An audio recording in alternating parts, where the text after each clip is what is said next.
Le président des Républicains veut supprimer 300 000 emplois publics. Il l'a redit ce matin lors d'une journée de travail de son parti consacrée à la fonction publique. Explication Audrey Vuettaz.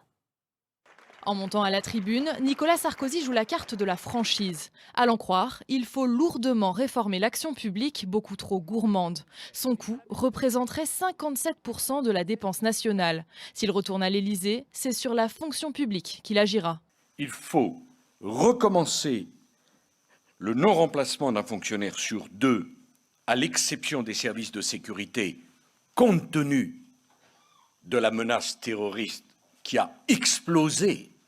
Donc, l'objectif pour nous, c'est de supprimer sur le quinquennat entre 300 000 et 350 000 postes de fonctionnaires. Nicolas Sarkozy entend même réviser la Constitution pour l'imposer aux collectivités territoriales. Pour faire des économies, les Républicains et le MEDEF ont des idées à foison.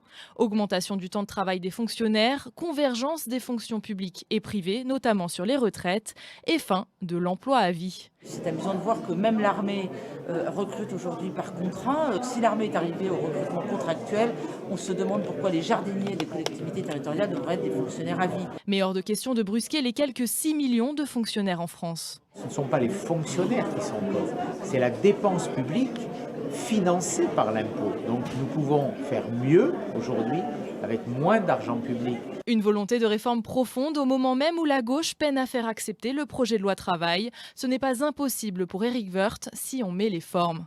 Il faut tenir son cap, il faut que les réformes soient bien préparées.